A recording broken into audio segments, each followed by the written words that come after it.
I read that the first few sentences at a memorial service sets the tone for the entire service. Actually, I just made that up. I have no idea if that's true or not. That being said, I'm Peter Cohen. I'm the third and most favorite of my parents' 6 children. Ask my mom, she's there. She's nodding, it must be true.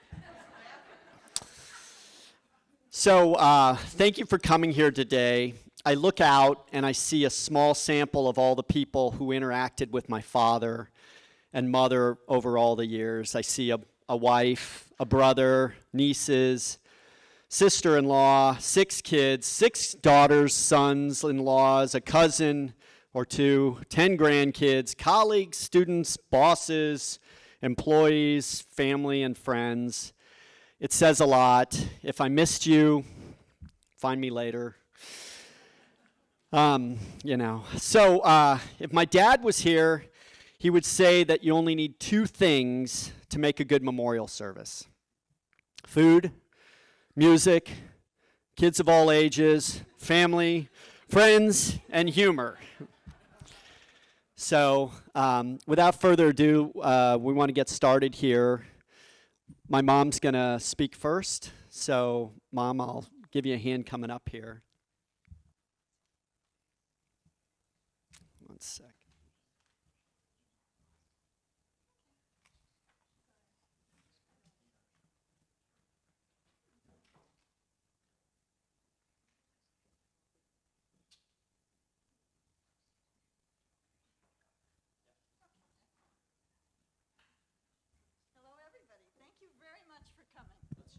I want to thank you for coming, and I want to thank you for remembering Steve, and to tell you that all through our lives that together, we were very interested in India and Pakistan and spent many times visiting, and each time we visited, we got more and more friends and more and more love. And I'm sorry that Steve isn't here to enjoy this visit, but I can tell you a little bit about our life together. We didn't have any serious problems like some people do. When you have 6 children, you would think you'd have a lot of diseases and a lot of school problems and a lot of behavior problems, which would be normal. But in our family, we didn't have that. We were very lucky. And we took everybody with us to India and to Pakistan when we went, and we took people who worked for us with us when we were on trains. And the way we did it was I tutored people at home. And by the time I finished the morning of tutoring, people who were next door were finished with their schooling and they could play with our kids. Our neighbors Indian neighbors got to meet our family, and Pakistani neighbors got to meet our family, which was very good.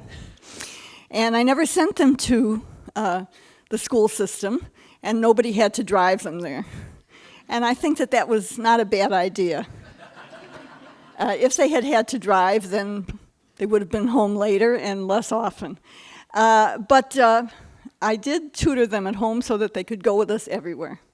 So nobody stayed home and went to school. They went on trains with us and buses with us and sat in the kitchen and did their homework. And by the time they were done with the schoolwork, the people next door whose children did go to school were home for the afternoon and they could play with their neighbors. So that worked out pretty well.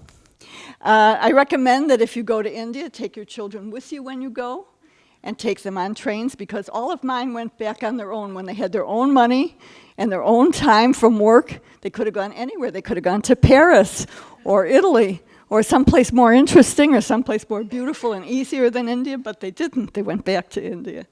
So I think that's a good sign that it's worth visiting. That's when they were with me, they didn't have a choice, but this time then they had a choice. Yeah, they didn't have a choice. But when they had a choice, they went back on their own without us. And that shows that it was okay. What I want to tell you about Steve is that he didn't take no for an answer. He got lots of no's. The most refusals were in a matter of visas.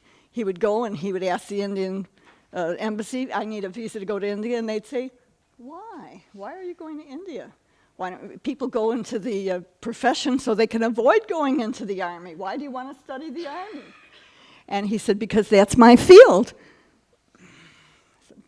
Put his visa at the bottom of all those over there that are on poverty and politicians and other unpopular causes.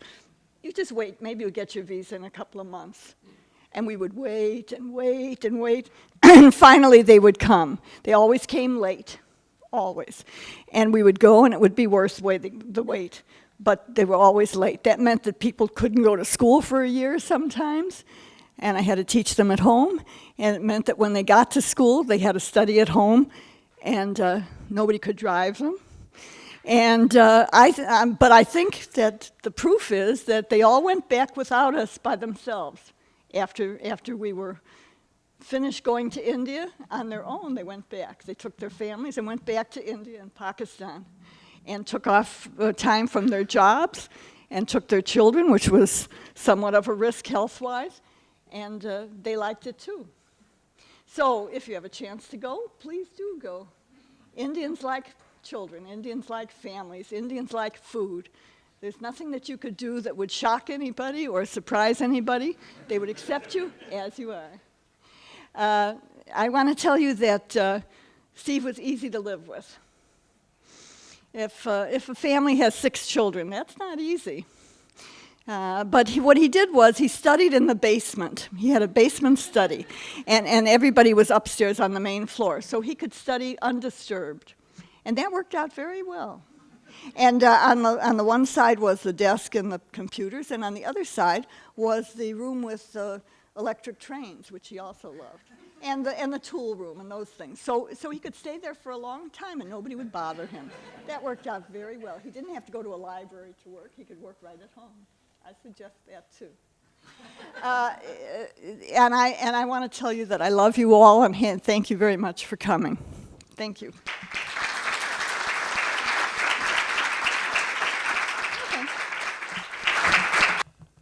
Hello, everyone. I'm Howard, Steve's brother. It's wonderful to see so many gather to honor Steve. There are a few things I never really got a chance to tell him, especially towards the end. So you can listen in while I do it now. Steve, just to orientate, I don't know, we debated over that. Just to orient you, we're not in North Carolina. We're not in Chicago. We're not at the Watergate. We're not at 405 South Orchard. We're at the Ritz-Carlton. I wanted to thank you for being my big brother. I couldn't say this stuff to him directly, even when we could understand and talk a little bit, because it sounded so damn terminal to start thanking him out of the clear blue sky. I just couldn't bring myself to do it. But I wanted to say, Steve, thanks for being my big brother, for playing with me when I was a little guy, rolling around in the snow, playing tag, and in the summer, he taught me how to play pinners, which is the cheapest game a guy could play. You bought a ball for a nickel or a dime, and you hit it on the front steps of your apartment building. And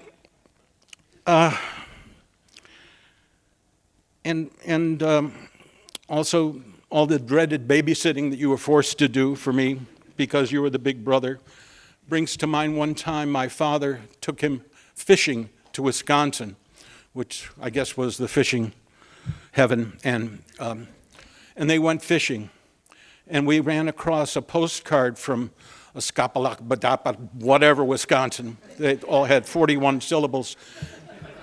And he was 12, so I was like 4, or maybe he was 11, and I was like 3.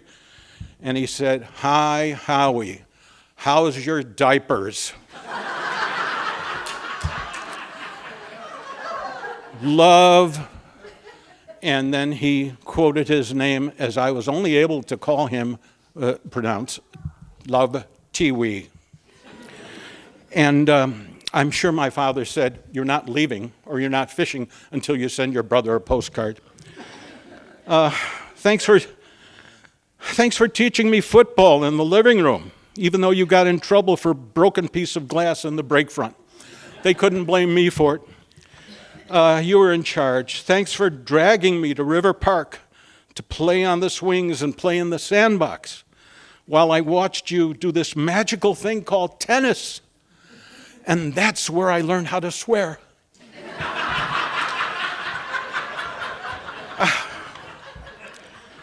He had his own preferred terms I'm going to not bother with. Thank me for taking you into your confidence and making me promise not to tell parents some secret I can't even remember now. Your secret is safe with me. I'll take it to my grave. Thanks for taking me to see Psi Upsilon at University of Chicago and meeting all your friends from all over the country and all over the world, as a matter of fact, and my first real live Arab guy, and what that meant, and it was so cool. And thank you for exposing me to the inner sanctum of the Psi U basement. The Psi U basement, remember, Bobby, where there were all the purloined electric signs and street signs from all over Chicago that all of his brethren, had stolen to put in the frat house basement. And all those brothers are long gone now. Those acts perpetrated, I'm sure, by others, not by Steve. I guess I shouldn't forget the small things, the little things. So, Steve, thanks a million for everything you did and the teaching and ideas you fomented, which resulted in keeping India and Pakistan from each other's throats and helping to prevent World War III. Thanks to you and Bobby for producing and raising 6 wonderful kids, caring and respectful people who all became fine adults to make you proud. Steve, let me put you on hold for just a minute. I want to talk to your 10 beautiful grandchildren, I think 9 of whom can comprehend. All you guys, you grands, everybody else, don't listen. The way to keep Grandpa alive, is to keep thinking of him. Think about things that remind you of him. Think about the elephants that you're taking home today. Thinking about your parents, some of their trips to India, and the things they did and the things they said. And he loved you so very much. That's all he cared about, was your parents and you all. So, the way to keep Grandpa alive is to keep him in your mind, and that will keep him in your heart. Steve, thanks for all these things and more, for keeping an eye out for me and for so many others throughout the years. Well, rest well, bro, you earned it.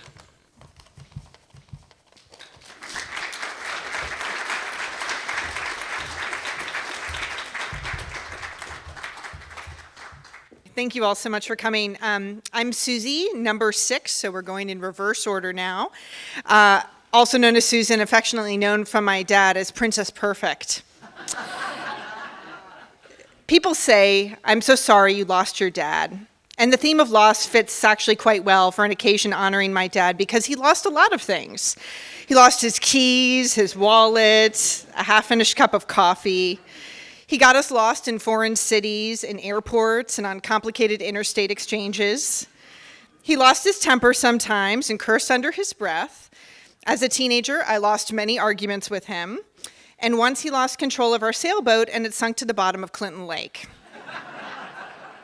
When I was a little girl, I got lost in the stories my dad told me about Pupuji, an anthropomorphic train in India. When I was lost in a home improvement store, he, much to my embarrassment, whistled for me like a dog until I was found. I thought my dad had just about lost his mind when he suggested at 13 that I pierce my nose, and so of course I did. And then somewhere between 18 and 38, I feel like I lost touch with my dad. Over those 20 years, I became an adult and lost track of time. As he got older, my dad lost some of his hair and his hearing, and although he stubbornly refused to wear his hearing aids, And eventually, with Parkinson's, he lost his independence. But I'll tell you this, my dad never lost his wicked sense of humor, especially, and his appreciation for laughing at all the darker aspects of life. He held fast to his love for my mom and the marriage they had built over 61 years. While he may have lost touch with some of the people in this room, no one is surprised by the overwhelming response to losing him because he touched the lives of so many of us. He was a father, a friend, a husband, a brother, and a mentor to many in this room. Recently, digging through my dad's emails and photographs like you see here today, I feel like I've found him all over again, and he's not really gone. Before I lose it myself, I'm going to close with a poem called One Art from the American poet Elizabeth Bishop, written in 1976. The art of losing isn't hard to master. So many things seem filled with the intent to be lost that their loss is no disaster. Lose something every day, except the fluster of lost door keys, the hour badly spent. The art of losing isn't hard to master. Then practice losing farther, losing faster, places and names, where it was you were meant to travel. None of these things will bring disaster. I lost my mother's watch, and look, my last or next to last of 3 loved houses went. The art of losing isn't hard to master. I lost 2 cities, lovely ones, and vaster, some realms I owned, 2 rivers, a continent. I miss them, but it wasn't a disaster.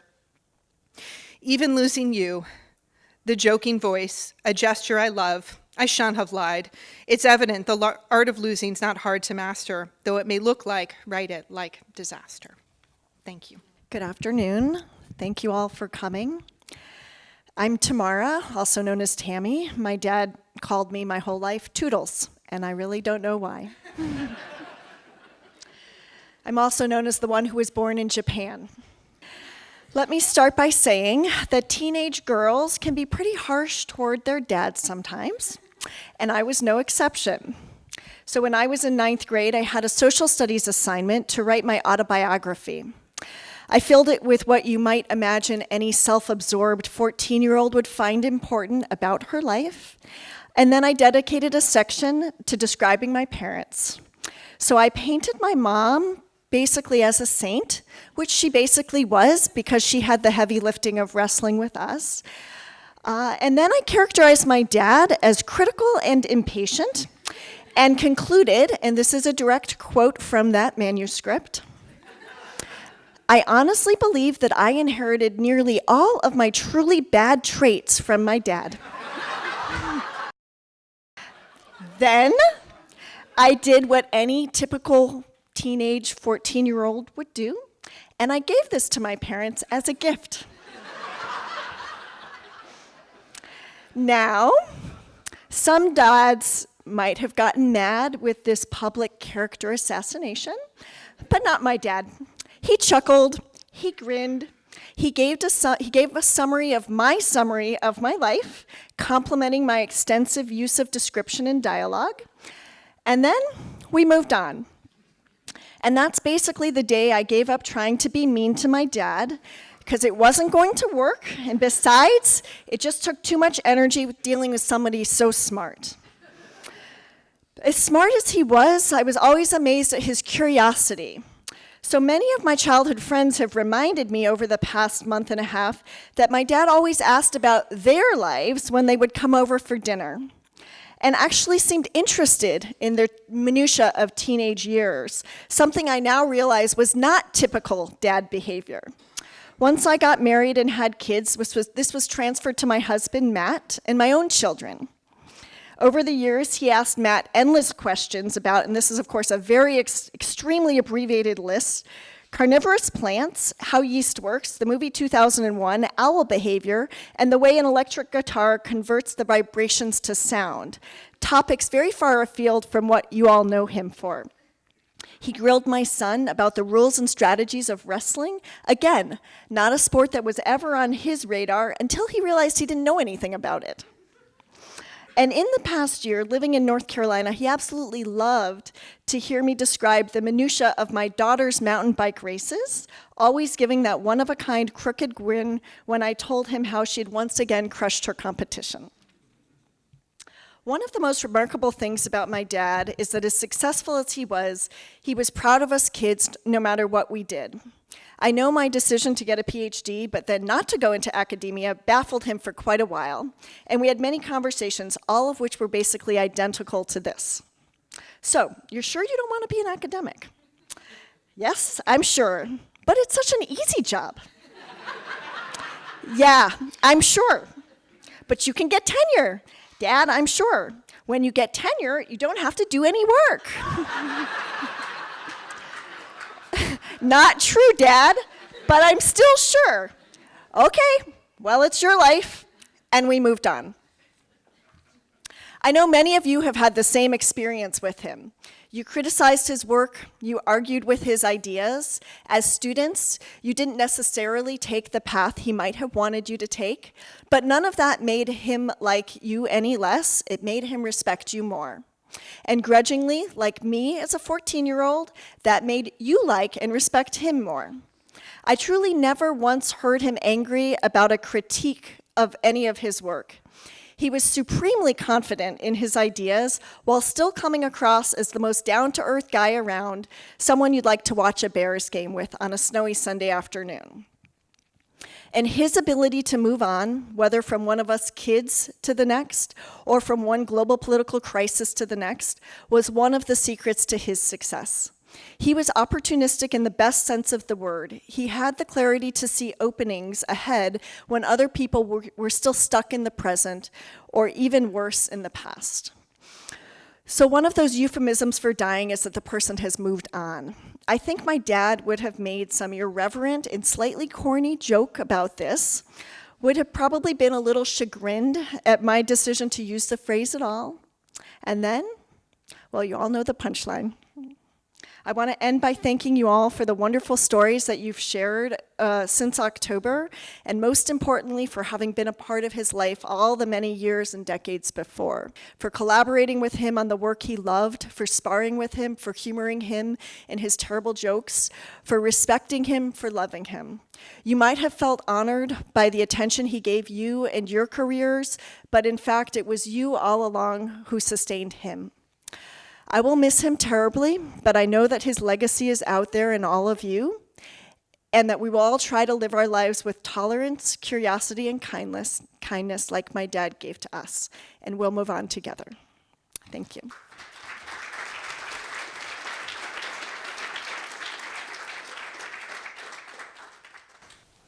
Good afternoon. I'm Ben. I'm the number 4.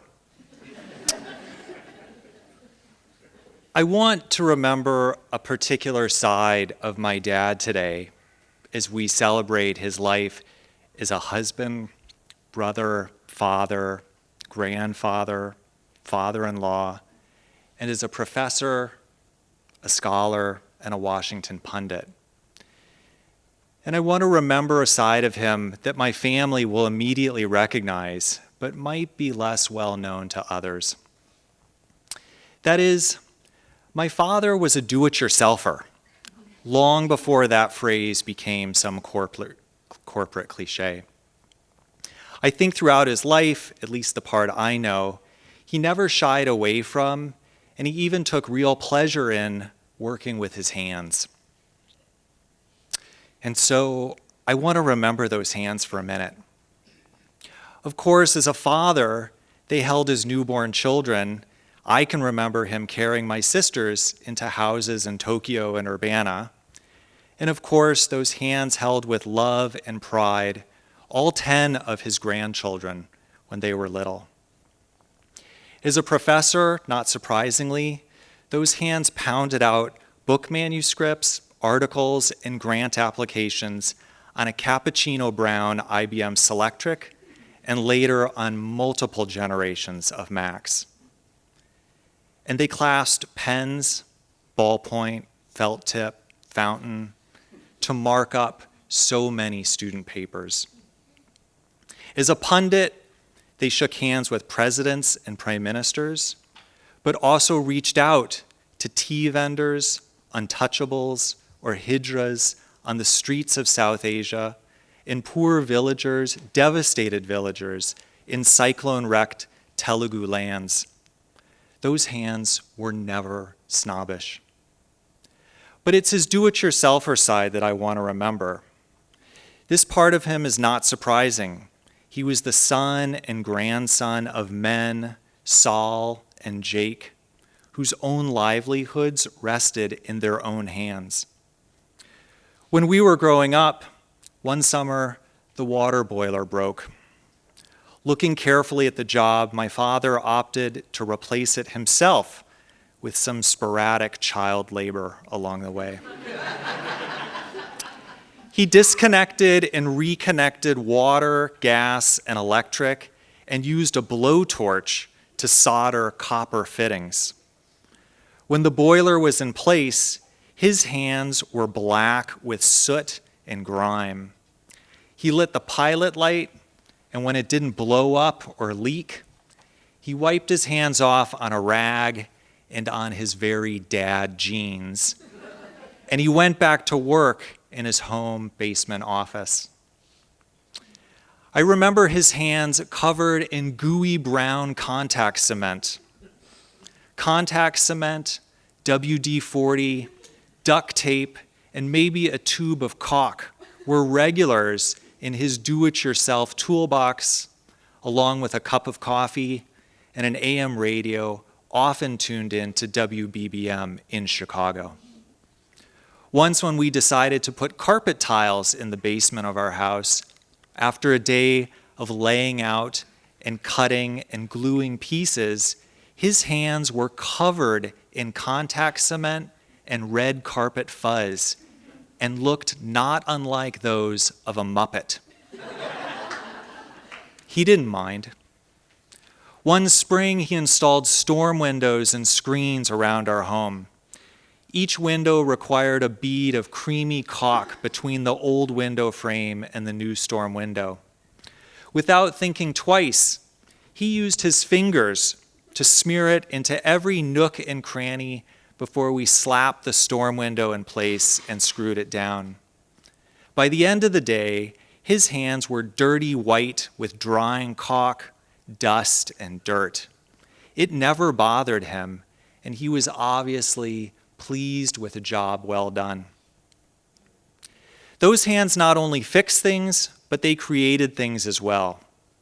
He built a headboard for his bedroom with a shelf perfectly sized to keep his then giant shortwave radio on, tuned to the BBC most nights, before smartphones, before the internet.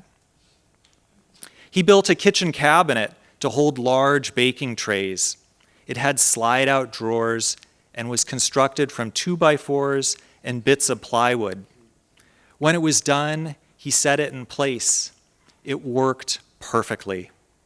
His hands, however, were nicked, bleeding in places from splinters, and covered in drying white paint he had used.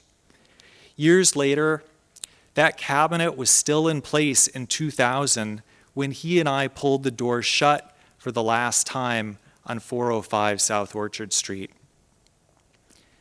In Washington, he constructed a model railroad in his Watergate home office.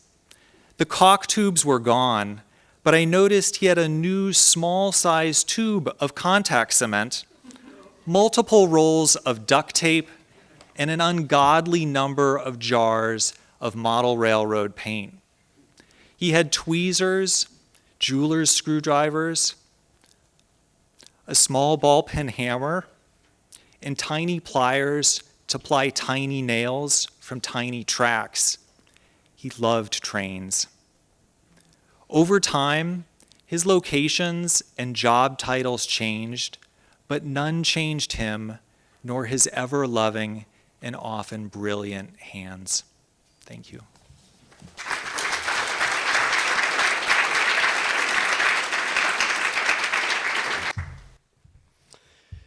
I'm Peter Cohen, the third son. You might remember me from earlier. So there are a lot of accolades out there and professional accomplishments that my father had, and I think we probably should have conferred and thought what was the theme that we were talking about as the kids who were speaking, and so probably some repeats among various things. So kind of, today's sort of a sad day. And what I want to say is,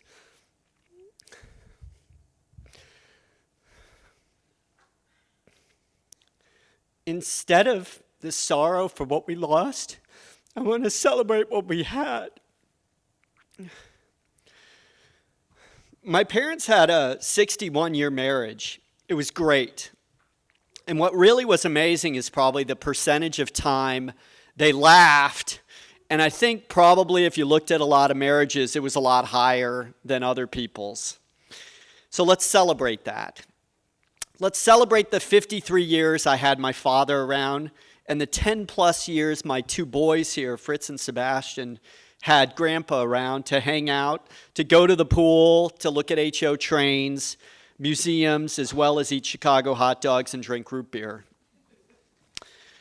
Let's make a list of those things that were so much my dad, and let's celebrate those. My dad loved, and this is a partial list, his wife, their kids, the Bears. He loved labeling things. He loved Chicago hot dogs and root beer. He loved HO train sets. He loved classical music, really loud classical music. He loved fine pens, wallets, leather goods, and of course bags. Very important. He loved tennis, biking, watching college basketball, and the Bears, yet again. He loved listening to the radio and watching the Bears because he said once when I asked him, the TV announcers weren't biased enough towards the Bears. Because, you got the TV on, but the sound's off, but the radio going. He loved humor, probably satire, I think was his favorite, movie-wise. Airplane and Blazing Saddles were some big ones. Let's celebrate his return on investment. He always said that he did better because there were 10 grandkids and he only had 6 kids, so he had a bigger return on investment. Let's celebrate making time for the kids, and I mean the 6 kids, as well as the grandkids.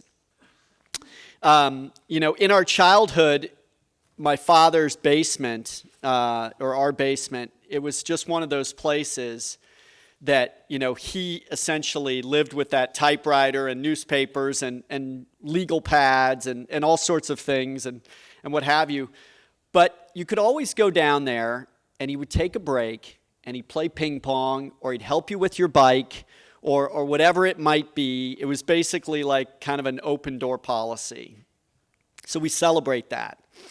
So I leave you with 3 great dad stories or grandpa stories or colleague stories or whoever he may be to you. Every family trip seemed to have an element of a snack, right? So we always kind of, we're going to do this, and then, we could go to Dairy Queen. Oh, they sell hot dogs there, or whatever it might be. So there was always an element of food involved.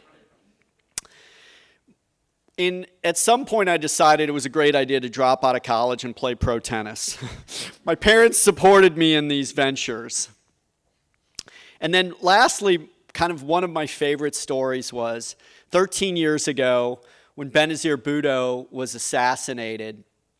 The phone rang off the hook, as you can imagine. And he had done a number of stories and everything else. And we had Sebastian there, who was at that point, maybe 6 months. I don't remember exactly what month that was that she was assassinated.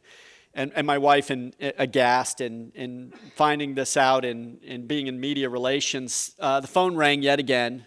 And I hear my father go, yes, Saturday night, yeah, I can't do it. I'm sorry. And, we were over, and the phone had just been ringing and ringing. Like, it was just crazy. And my wife and I are like, well, what can't you do Saturday? And he's like, that's CNN, and they wanted me to be on Wolf Blitzer, but I promised I would babysit Sebastian instead. and I remember my wife going, what? We could skip it. We were just going to dinner or something, and... they babysat instead, so I thought that was pretty cool. So, to end this, although I'm sad for our mutual loss, I'm more grateful for the time and the memories that we had while my father was alive. And him and my mom's help in so many ways with our kids and everything else, since then. I just want to say thank you, and I'll miss you, Dad.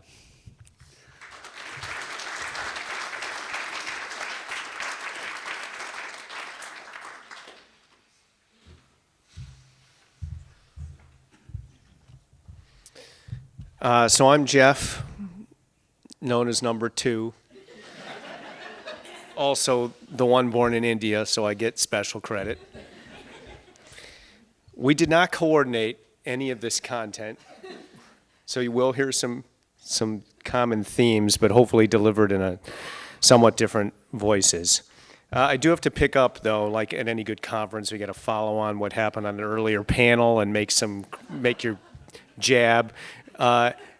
That's also where I learned how to swear, was from my dad. Pretty impressive swearing, mostly sports injury related swearing, bleeding on his way to drive himself to the ER because he smashed his elbow or something. But anyway, I've been thinking a lot about why we give eulogies or remembrances or memorials. And one friend said to me, who lost a parent recently, that this is how we say goodbye. And I like that. But I think we all know that my dad would probably push us for a little bit more. So what is it that compels us to tell these stories? Maybe it's because it's comforting to know that at the end of life, somebody could actually be larger than life. And the more we share, the bigger somebody becomes, the more alive. Now, of course, now my dad would crack a joke, say, "Don't get too serious. I think the Bears game is on." He would think this was silly to dwell on it too much. And that's really, I think, the point that I want to hit is my dad was really, really silly. For some of you, I know this probably sounds hard to believe, but this is a man who got down on his hands and knees to pretend he was a sheep so that our herding dog would corral him around the living room. He at one point wanted to fabricate little wooden sheep with wheels that he wanted to give them as a gift so that we could put them in our house and she would, roll them around, I guess. He loved Monty Python. He loved when we would talk in our kind of downstate Illinois drawls and mimic the fertilizer commercials that were on TV in the 70s. In fact, he almost died laughing just a few months ago. Tammy can confirm this is true. I was talking to him about chicken wings and white hot sauce and Nazis, baby pig feeders. He actually wanted to buy one of these pig feeding troughs for us as kids because he saw that at the local, at Huey's, at the local agricultural supply store. This was when he was ill a few months ago. He was laughing so hard, we thought he was going to choke, and we thought that was it. It was pretty scary. But that would have been an okay way to go, I think. People who knew him well would understand that I got my paper out of line. People who knew him well understood that there was this great dichotomy in his life. He could be deadly serious about work because I think he thought the world was a deadly place. His professional life was filled with discussions of nuclear proliferation, dictators, coups. He taught a course at Illinois called Megadeth. He was really amused to hear that was a heavy metal band.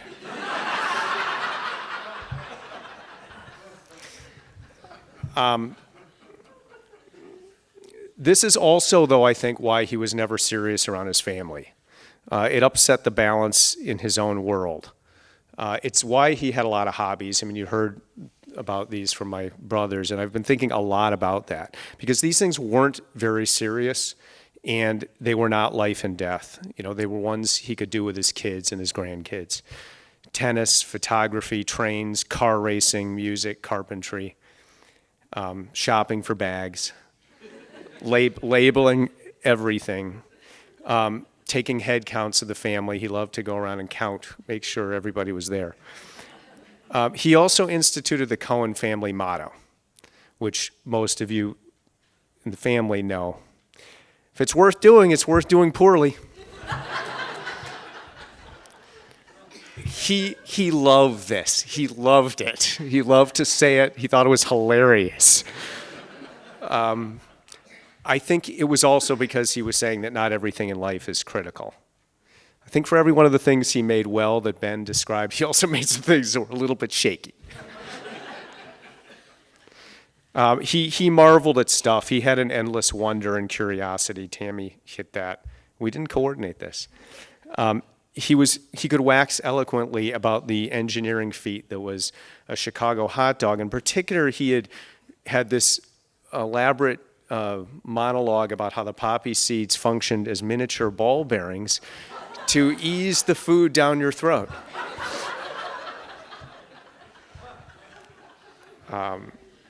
He may have seemed, I think, like a font of knowledge, but he was much more, I think, a font of curiosity. I'm not going to lie, I think it was really, really hard for him to know that he was dying. And I think that's because he didn't want to miss out on the fun. It's pretty much impossible to talk about my dad without talking about my mom. Just a week ago, we learned he had a folder on his computer labeled SPC plus RSC.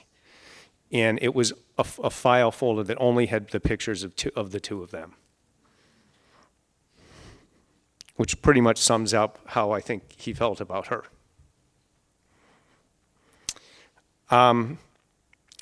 In the last decade or so, I noticed something very profound.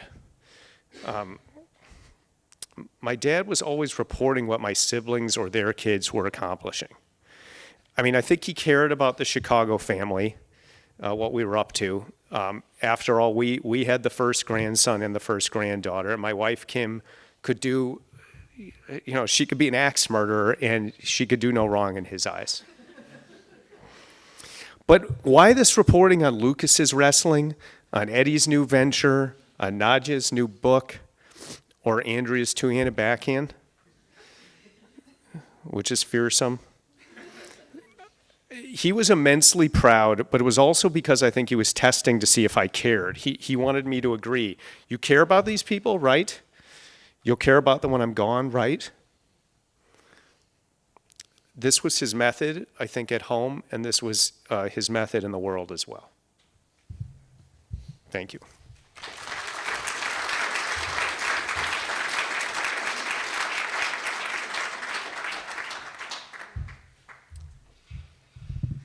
So I'm Ed, and if you guess what number I am.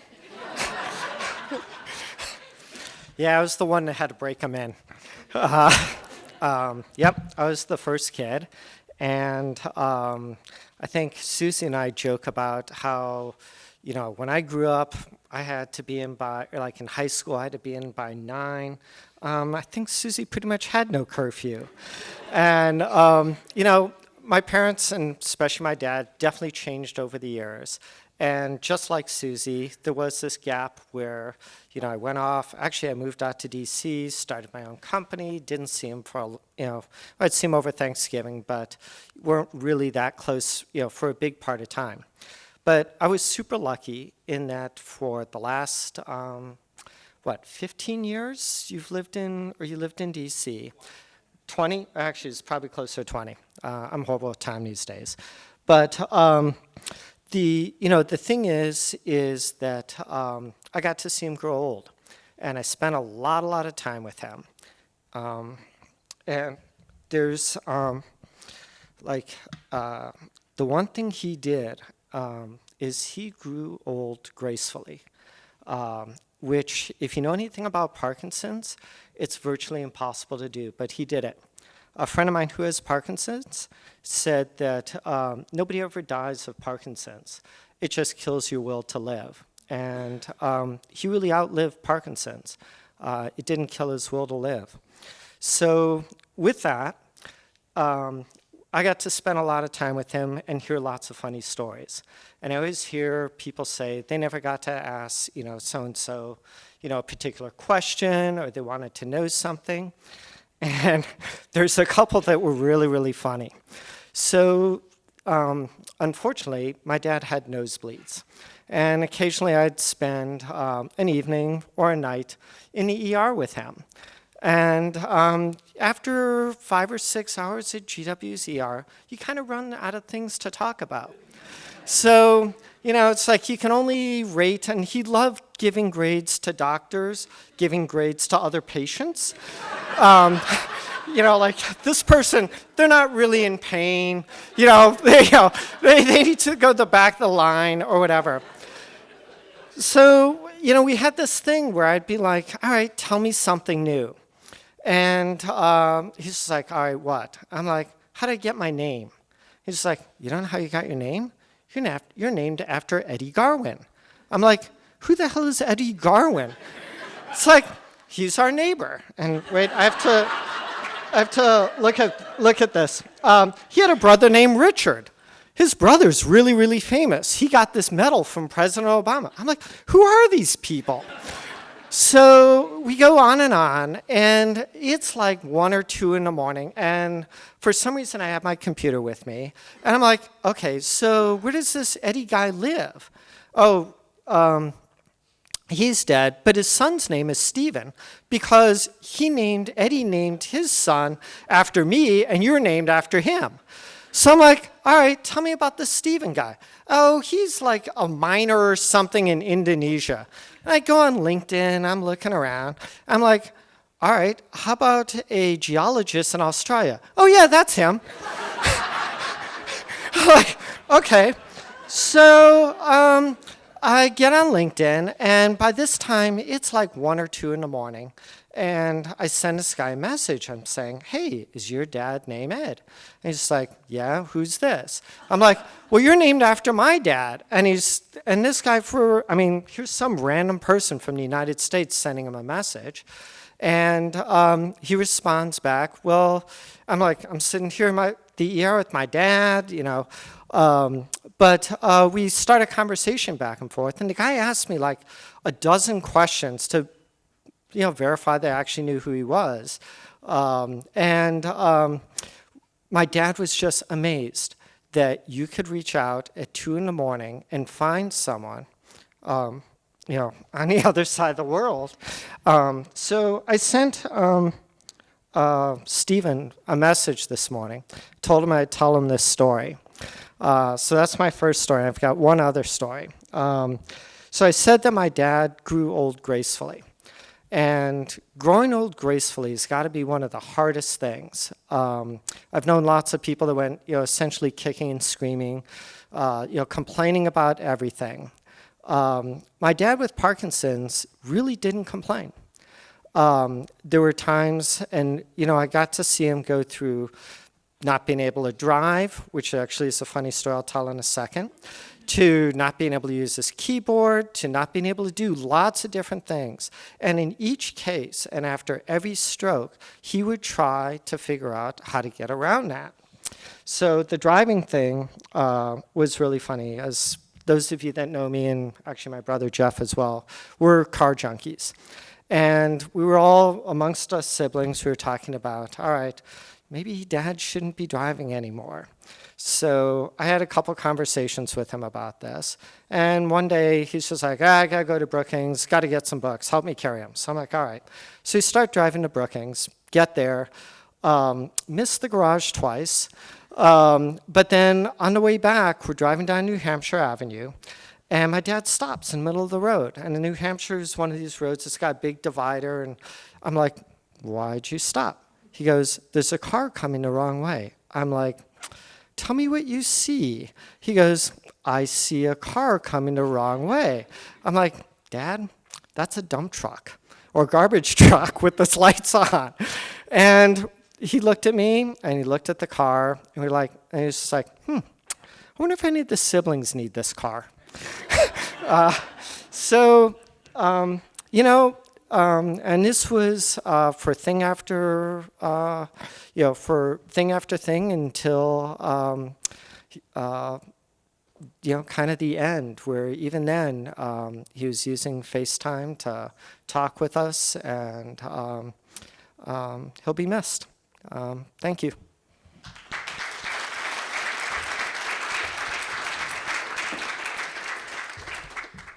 Next, we have Marv Weinbaum, who is probably one of the earliest people I can remember in the professor business back at Illinois as a friend of my father's. So, Marv, come on up here. You're the next contestant.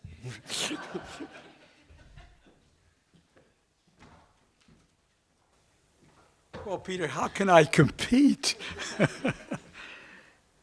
And how do I memorialize a colleague and a dear friend of nearly 55 years?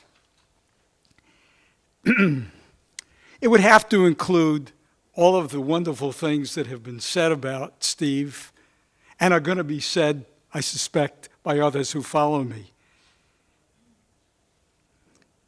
But personally, for me, it would include arriving at the University of Illinois as young assistant professors, he to teach South Asia, and I was there to teach American political parties in the Congress. Yes, I did. It would have to include the next 33 years at Illinois together.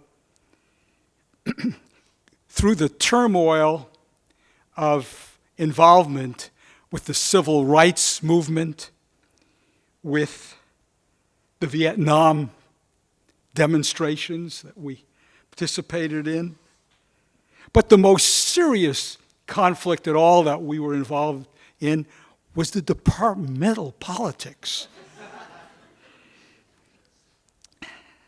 Steve was very, very much a player there. And I joined him in much of this, but he always stood up for the underdog, people who he thought were not being treated well, and I certainly admired him for that. Yes, our young families grew up at the same time, and some of my children had close contacts. One thing I remember, of course, the bitter conflict between the two Peters. Where is Peter? The two Peters, and my son would say, you know, I really can't compete with him, but I'm trying.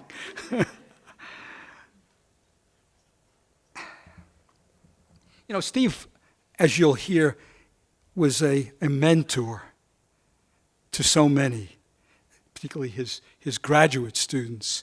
Well, he was to me too. Because when I decided to make that transition, first to teach Middle East politics, he was so encouraging.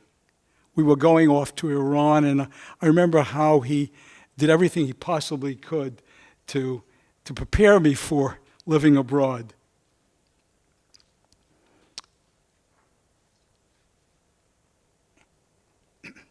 And as my research extended and moved eastward and ultimately covered Pakistan as well, where he already was a renowned scholar,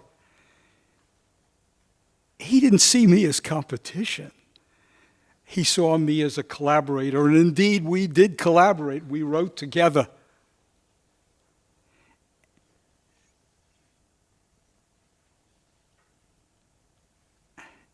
I think anything I say has to include the fact that I could always count on Steve to have somehow a fresh perspective. Indeed, sometimes even unconventional way of thinking. And that was the playfulness, too, which was so much a part of him as an academic as well as a father and spouse. He would come up with ideas that I would say, oh, Steve, do you really believe that? And I never knew whether he was saying this just to put me on, whether he was doing to see how it sounded and using me as a sounding board, or whether he actually believed in it. But it was always different. And I found out, of course, there was a great deal of thought behind it all. When it came time to retire after 33 years at Illinois, both of us decided to come to Washington. Well, Steve had already been thinking about going, and he came and remained at Brookings. I spent a number of years, came here to work in the State Department. We, in a way, interacted even more here in Washington. Our offices were only a block apart. And among the many activities, professional, that we were involved in together, every Tuesday, we had a meeting of those, and Dr. Chaudhry down here certainly was an active participant in that. We had a meeting of people just that Steve organized, just to come and talk about what's going on in South Asia, and particularly with a focus on India and Pakistan. And everybody looked forward. We sat around in the cafeteria at Brookings. Polly was, and Tazy as well.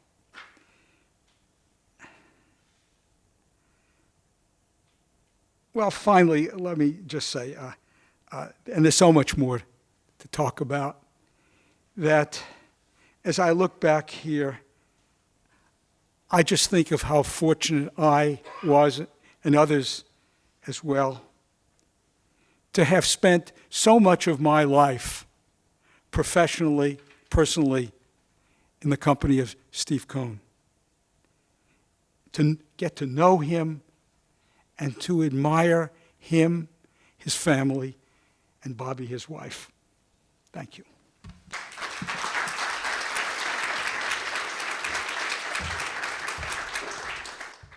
I want to welcome Shamit Ganguly up to say a few words.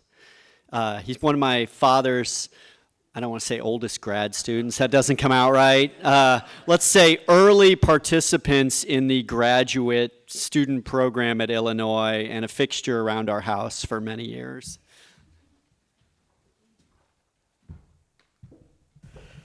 I think the term fixture is entirely apt. Thank you. For those of us who were privileged to have worked with Steve Cohen and have thereby achieved some small measure of professional success, we may well say, to paraphrase Sir Isaac Newton, that we have seen further by standing on the shoulders of a giant. South Asia occupied the minds of very few when Steve Cohen started his professional career at the University of Illinois at Urbana-Champaign in 1965. During an academic career that lasted until 1998, he almost single-handedly created the field of South Asian security studies. This was no mean achievement. After a spurt of interest in the region in the 1950s and 1960s, interest in India and South Asia had significantly waned in the 1970s. Despite this flagging attention to the region, Steve doggedly stuck to his chosen métier and ensured a focus on its study.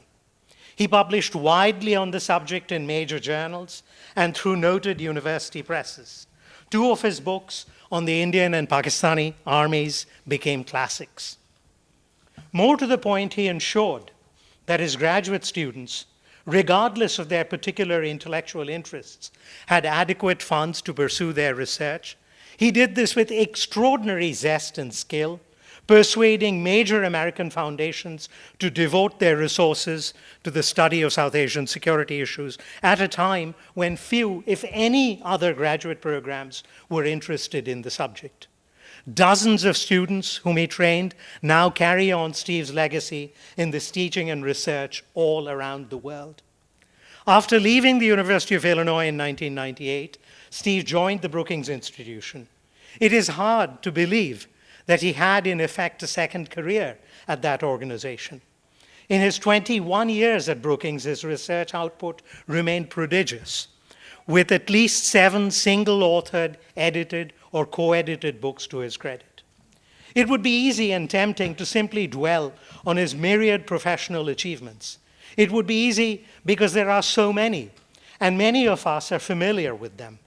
It is tempting because of the sheer professional regard that we hold him in.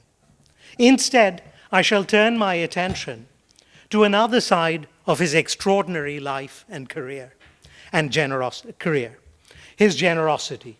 He obviously intellectually nurtured his students, as any good mentor might. It is also to his unstinted credit that he did not raise sycophants. He allowed us to freely express our views, encouraged us to vigorously disagree with him on any number of issues, and prodded us to expand our intellectual horizons while urging us to dispassionately tackle fraught issues. However, Steve went well beyond his intellectual role as our mentor. His personal generosity was extraordinary. I could spend days cataloging his and Bobby's many acts of largesse towards his students. From loaning his car to a student to move his or her belongings at the end of an academic career, to inviting them to live in his basement on Orchard Street until the university opened and housing became available, to hosting them, and I was one of them. I lived there for an entire month. In his capacious residence in Sundarnagar, I shared a room actually with Ben. He may live to regret that given my snoring. In Sundarnagar in New Delhi, while he was a Ford Foundation visiting fellow, his kindness knew no limits. For those of us who were privileged to work with him as his doctoral advisees and later as his colleagues, the personal and professional standards that he set remain exemplary. If we succeed in matching a fraction of what he bequeathed us, our lives will be well lived.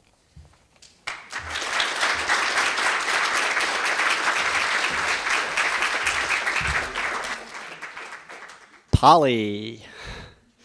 So Polly Nayak was one of my father's favorite colleagues here in Washington, D.C. That is very kind.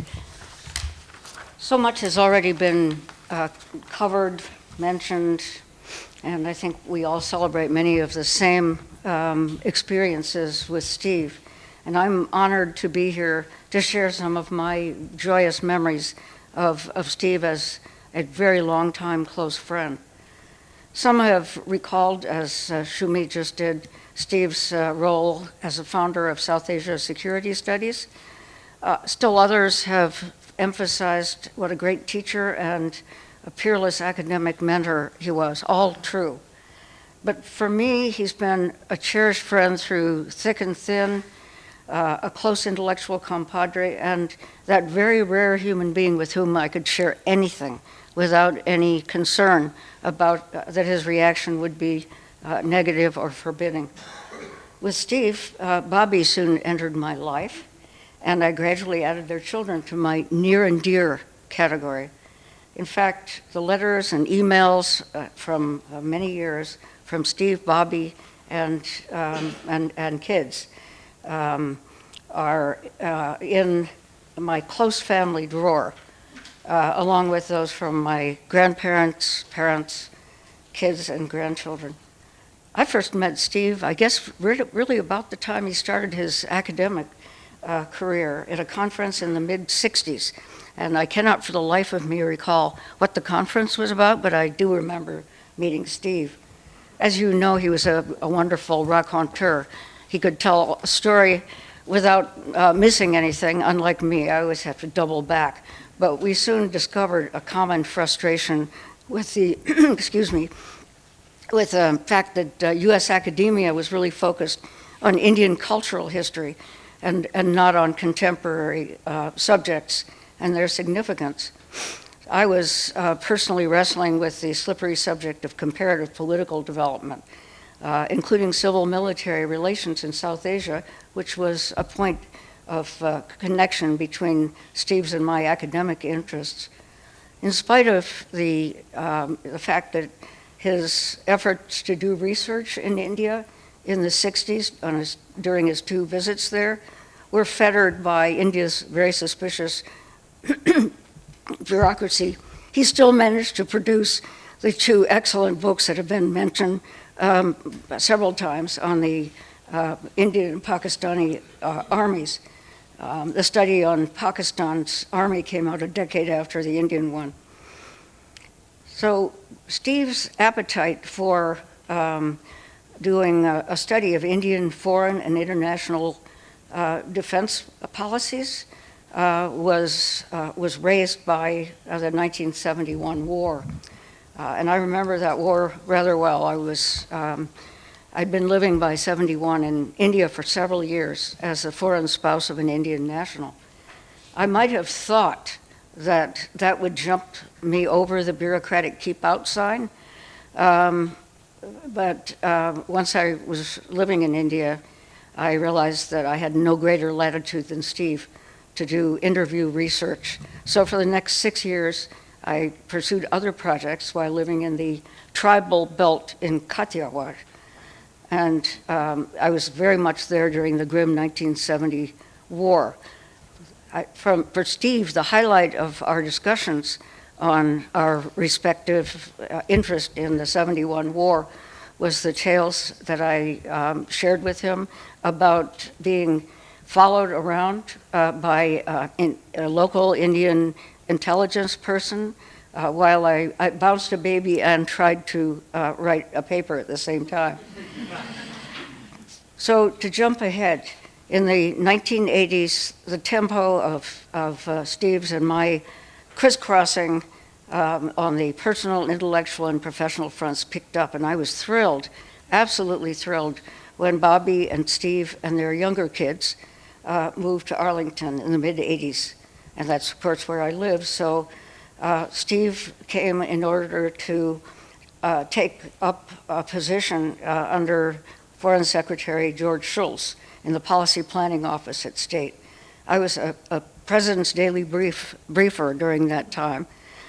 So our interests in U.S. foreign policy ran parallel.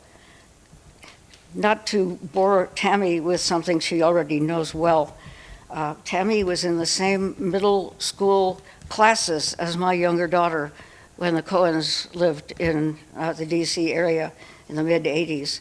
And Bobby and I ran into each other somewhat regularly in school corridors with baby Susie tucked under her arm.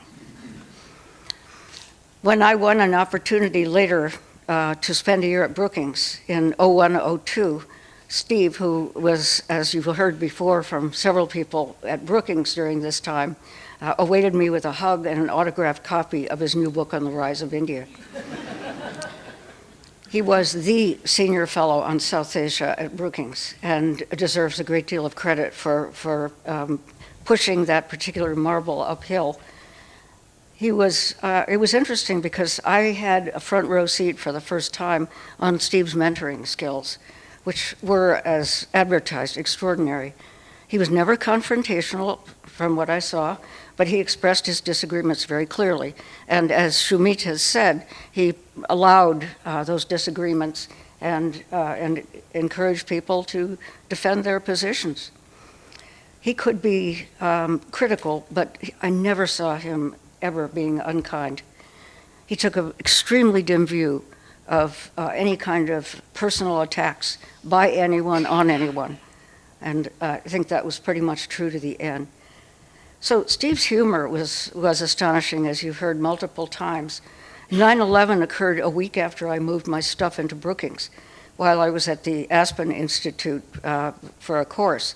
But Steve's quick wit survived the blitz of press attention that came his way after 9/11. When I returned from Aspen, he greeted me with a grin. I don't know whether I want Strobe Talbot to hear this. He said, "Okay, Polly, quick, tell me what I need to know about Afghanistan before my next interview." I will never forget that. When Steve and Bobby visited me with a lunch for me in hand while I was convalescing at home from a surgery, Bobby pressed me pretty hard for an honest answer about how I was feeling. So I blurted out like death warmed over. Steve came back instantly with, "You look good for a corpse." At another dinner at my place, Bobby asked what I had done to the dessert berries to make them so juicy. I was steeped in cookbook lingo at that point, enjoying very much reading cookbooks in my spare time. So I replied, I macerated them. Bobby and Steve exchanged puzzled glances before Steve said, "Isn't that covered by the Geneva Convention?"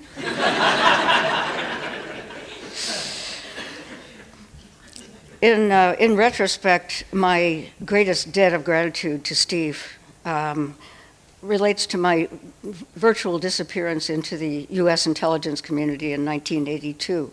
And though I led intelligence community analysis on South Asia for many, excuse me, years, Steve gave me reinforcement as a peer expert, in spite of the fact that I was largely out of sight. And he sustained me through some of the most difficult regional issues in which we shared research and policy interests. I want to just express regret about one thing in the category of missed opportunities. Steve invited me several times to co-author one book or another with him, and each time I had just committed to something else. So I have always regretted that. My most vivid memory of Steve goes to just a few weeks before he died, when several of us went down to visit him in North Carolina. And he had been very unresponsive for several days. And the surprise of my life was, and I have to count this as luck, when I was holding his hands and I told him, "It's Polly, Steve." And he opened his eyes and smiled. And I felt as though the sun had come back out again. And I know that, the members of his family know what I'm talking about, because he did a bit of a sine wave as he bounced toward the end of this remarkable life. So I just want to thank you for the opportunity to make some comments about Steve, and like everybody else who's spoken, I will miss him incredibly. Thank you.